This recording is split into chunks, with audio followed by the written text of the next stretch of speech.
So good evening, everyone. So today we are going to start with the all the PYQ discussions in the our RBI mentorship test program of 2026 and 2027. Here we will be going to discuss all the PYQ that has been only asked in RBI, right? So you can watch this playlist in the YouTube. It is free of cost with the great explanation and everything. So daily at this time we will be coming up with the five questions, right? First I'm going to start with the finance portion, and then I will come cover to ESI and then management, right? So daily within 5 or 10 minutes of your time, if you will take, you will have a clarity of the explanation with the PYQ that has been asked, because PYQ is the first friend in your preparation, right? So if any exam you are preparing, you should analyze the PYQ very well. So let's start with the today's topic. So I'm going to start with the RBI Grade B PYQ discussion of 2025 first of the finance subject, right? So what are the five questions I have picked up from the 2025? This question is not really the exact question, but it is a memory based question. Just let me clear you, because no one remembers the exact question. So on the behalf of the memory based, we illustrate the questions and we try to represent 80-90% that are the question that has been eventually correctly asked in the examination hall. So no one remembers the question. No institute can promise you that, right? So with the memory retention, whatever the questions we have collected, I'm going to explain you each one of the questions. So daily five question you have to watch.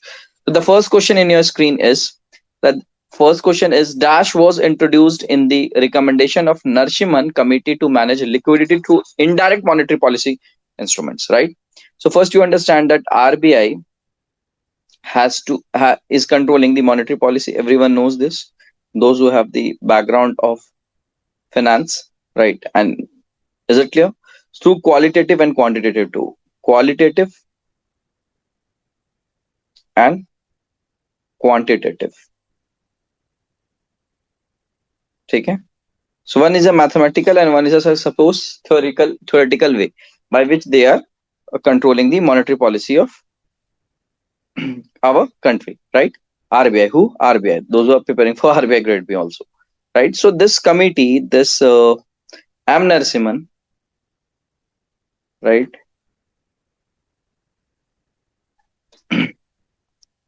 has referred on the date is also important, December 1997, has referred a committee on banking sector reforms, because he has suggested some banking sector reforms kind of a thing.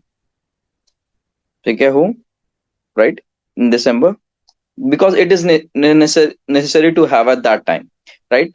What he has recommended: licensing of new private banks, right, including domestic and foreign bank, right? So he has given the license to the new private banks, right, including the domestic and the foreign banks. For the better clarity of this static portion of this RBI, you should join our mentorship program for having a better clarity how this is classification has been done, right? So you will understand each and every term in a very good way, right? So according to the question, the committee has recommended this kind of a thing. So this M. Narasimhan committee is talking about the indirect monetary policy. So first, the committee emphasized, this committee, the important point is this committee emphasized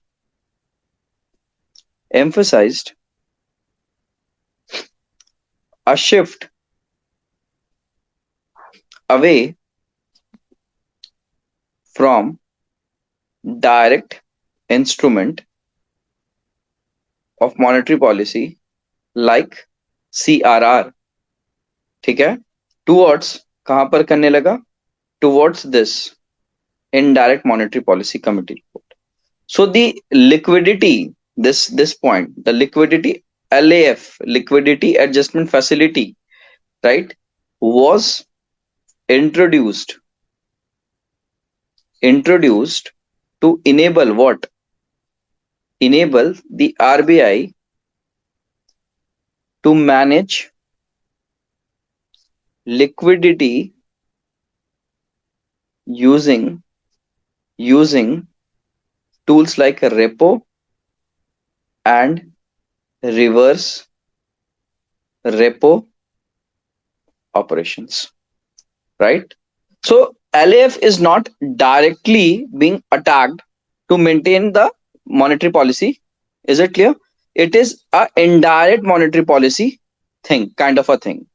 Okay, so LAF has since become a core component of India's monetary policy framework because what it is reflecting, it is the recommendation by an Narsimhan committee to rely on market orientation with indirect monetary policy committee policy instruments. Is it clear? So LAF is the indirect monetary policy instrument. So the correct option for this question is the LAF. And if you want to have a clarity over all this qualitative quantitative tools of the monetary policy, you should join our mentorship program course, right? There I can give you the glimpse of that.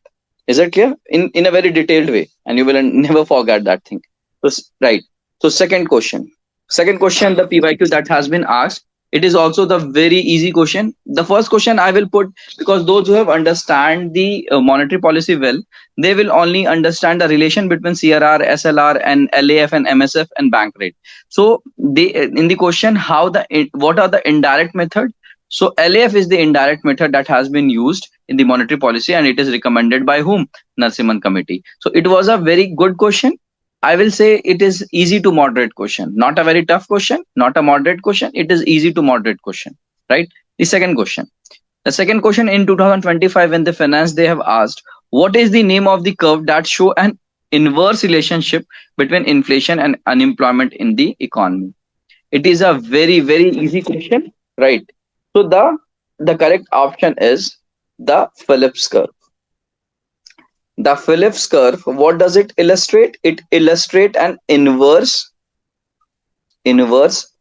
trade-off relationship between what? Inflation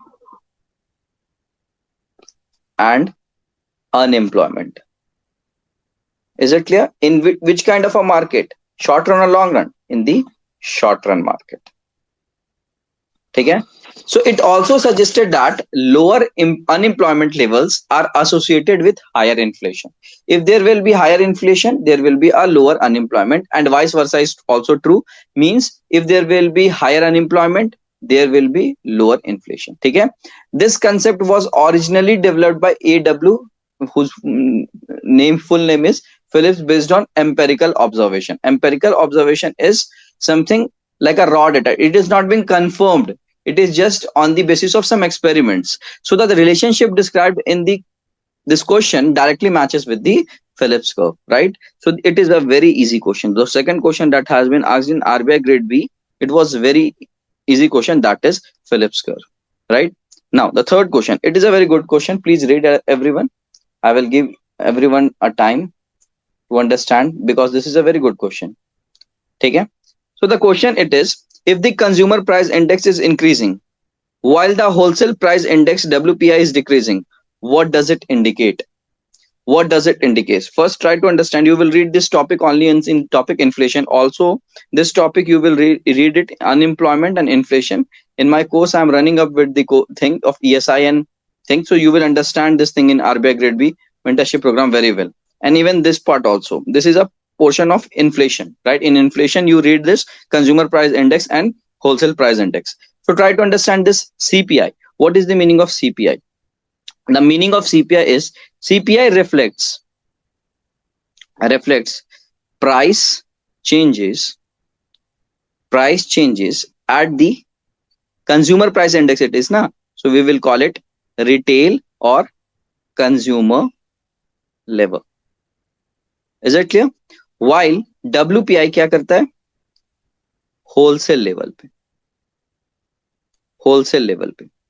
Is it clear?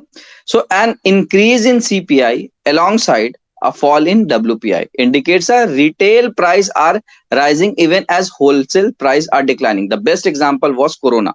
The pandemic was the best example for this. You can understand an increasing CPI alongside a fall in WPI. मतलब अगर CPI will increase, so you can also see there you can also see fall in WPI. WPI will decrease. What was the reason behind? Because the retail prices are rising even as the wholesale prices are declining.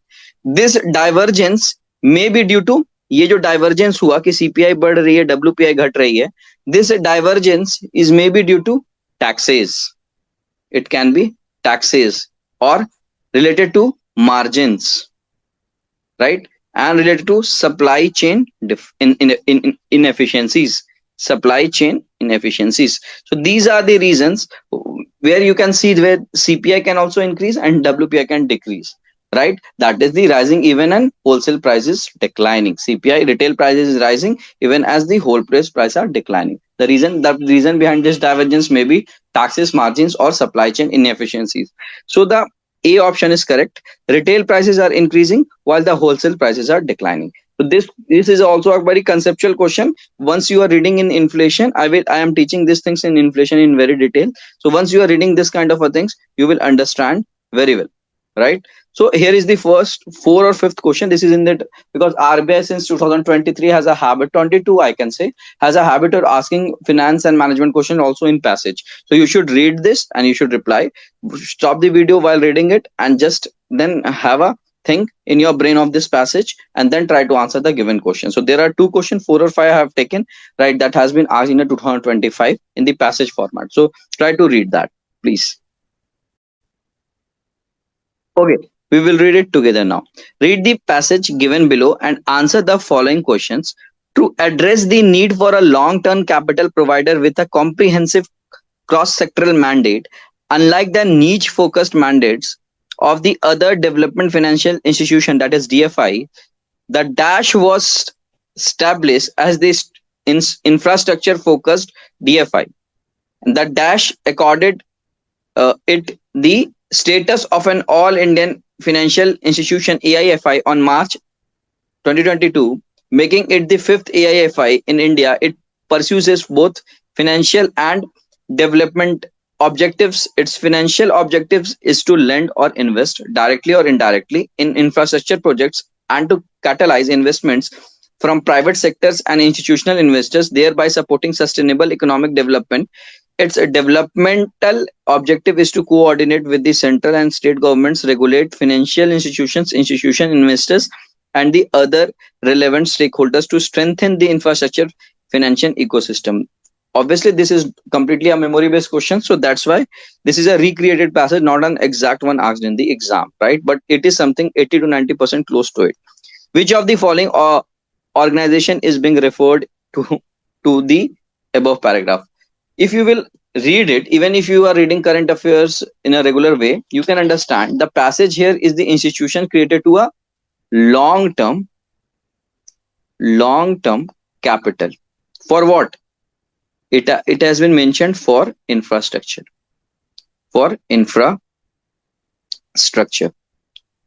right, with cross sectoral mandate, unlike other niche DFI. ठीक है?